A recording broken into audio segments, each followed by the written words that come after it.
Today, I want to talk about your pre approval or pre qualification letter. So, let's just say we've gotten all the way to the point through pre qualification, which is just what you stated, but that we have not actually verified and got to pre approval. And your loan has actually been upfront underwritten by an underwriter and has been underwritten pre approved. That's what actually pre approval is. So, with this letter, we've determined a loan program, how much you can afford, the maximum you can afford, and how much you have to bring to closing.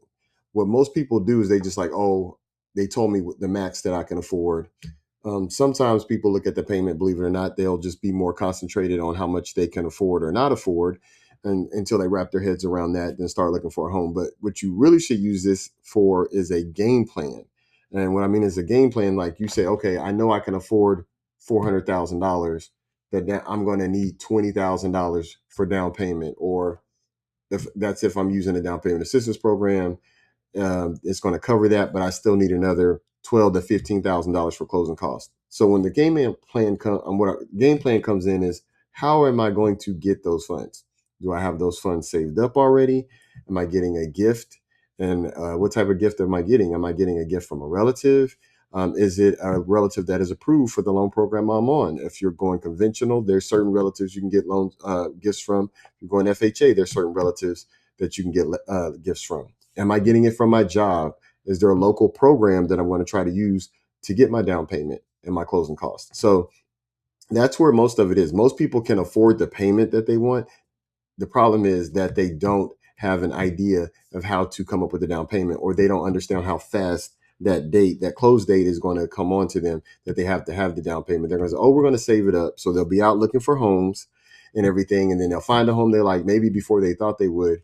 You got other things other than the down payment that are due. So if you have a 30-day contract, yeah, you have 30 days from that date to come up with the down payment. But you also, and so you could get it out your 401k, you could get a gift. You may have to save up a couple of checks to get that. But what if you need reserves, which are a couple of months or up to 6 months of your estimated monthly payment? Still, that in the bank outside of what you have to close. But when you get under contract, you're going to need earnest money. Usually, that's 1% of the appraised value. So again, that same, I mean, of the sales price or appraised value. So that same $400,000 home, you're going to need 4 grand right then, within 2 to 3 business days, five at the most, of going under contract.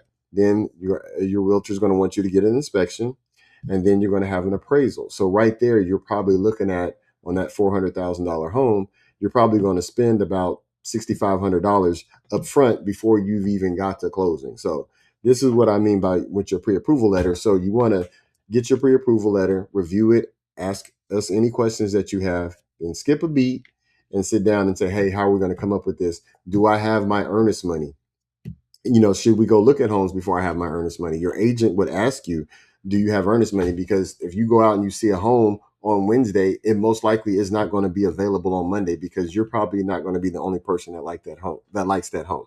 So these are some things you want to think about, and your loan officer and your realtor need to be on the same page.